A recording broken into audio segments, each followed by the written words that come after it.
What do you say to the originality aspect as far as how much of what you make is actually original?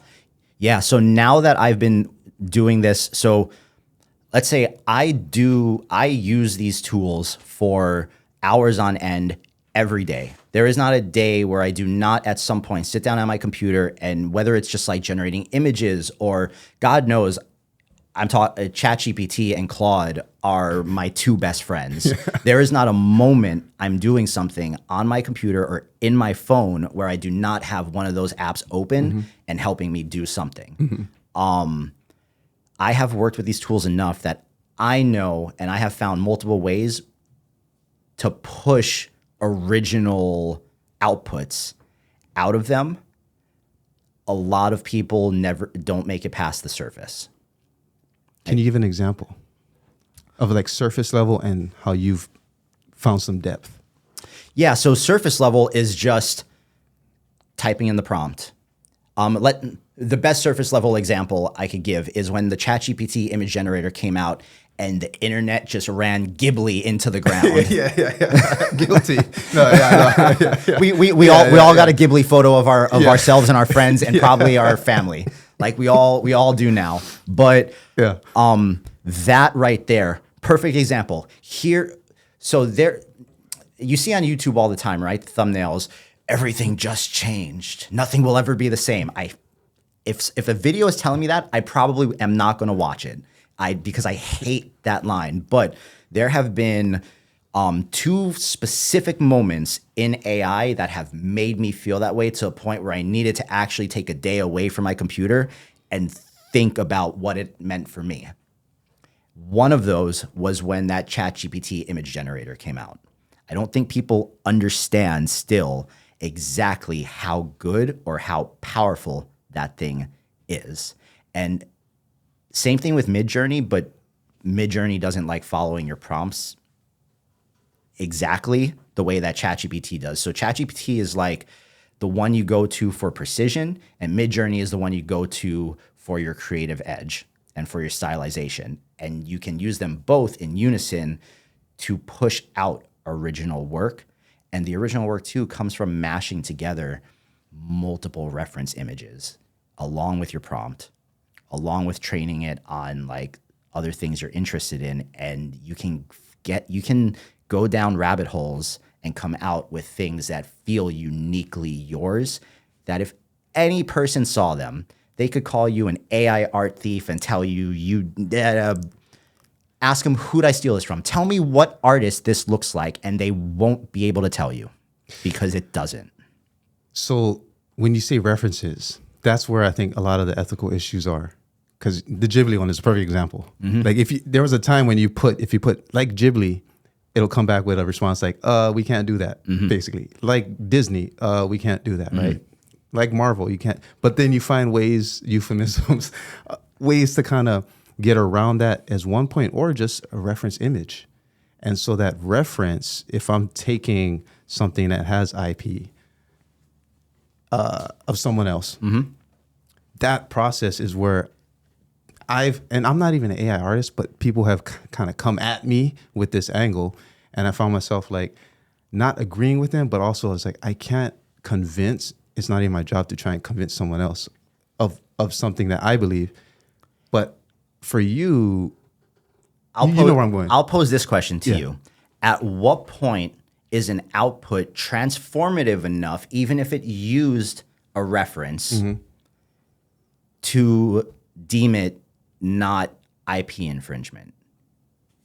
In my eyes, and I'm pretty sure in the way that copyright law works too, it like as long as you take the IP and it is deemed transformative, yes, then it's fair game. Just like how there's review channels out there on YouTube, they're transforming the music video, the song by adding their own commentary. That makes it such that they can be monetized. How many YouTubers have built these crazy salaries off of the back of other people's content? It's literally not different. If YouTube can look at their videos and deem that their video was transformative enough beyond the original video, they will pay them. Yes. And we see that in people making careers out of reviewing. I mean, it was to me at the forefront last year during the K. Drake beat. You saw how many. Like that was a huge tidal wave of content that all the reviewers were eating off of. Oh, they were eating good off that too. Right? Yeah. And part of me was like, great, good move on, Kendrick's side for taking off the limitations on the reuse such that people could monetize and talk about it. That was amazing.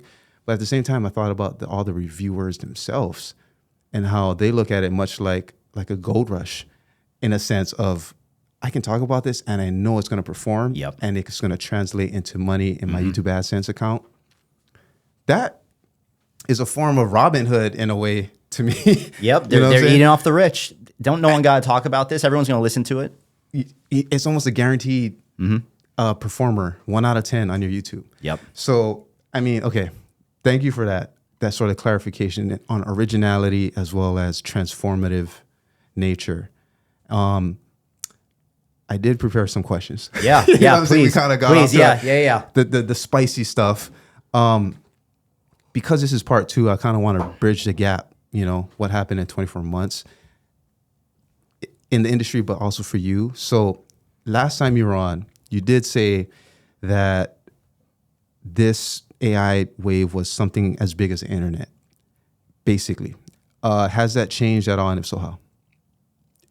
I saw a really great video on Instagram a couple days ago that I think articulated perfectly. Unfortunately, I can't remember what the guy's account name was, but he basically went through and talked about every major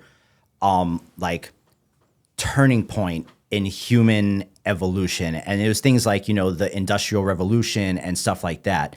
And the first one for our generation was the birth of the internet. Yeah. I think we might be the first generation to one. And when I say we, I mean like us beyond our 30s. Yeah. Right? We're going to be the generation that remembers what it was like before the internet. We were there for the birth of the internet. We grew up using the internet and had to learn how to whatever. And this human evolution curve, if we look at it like any other trend, we're seeing it get more steeper as it goes. We're in the banana zone. Because what we're in with AI right now yeah. is just as big, if not bigger, than what it was when the internet happened.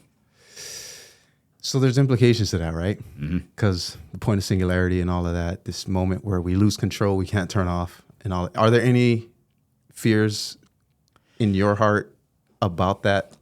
I have had to do self-work to regulate myself and make sure that I take time away from things as I need and that I don't get stuck doom scrolling. And I do things to regulate how I consume things because it is very easy to let that get out of hand. And I recognize that a lot of people probably, I'm going to be honest, if we look at the population as a whole, I think more people than not don't have that discipline or don't look at it. You're talking about consumption, right?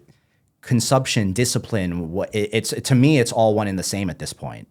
Like if I can't be disciplined in other areas of my life, how am I going to be disciplined with when to put my phone down?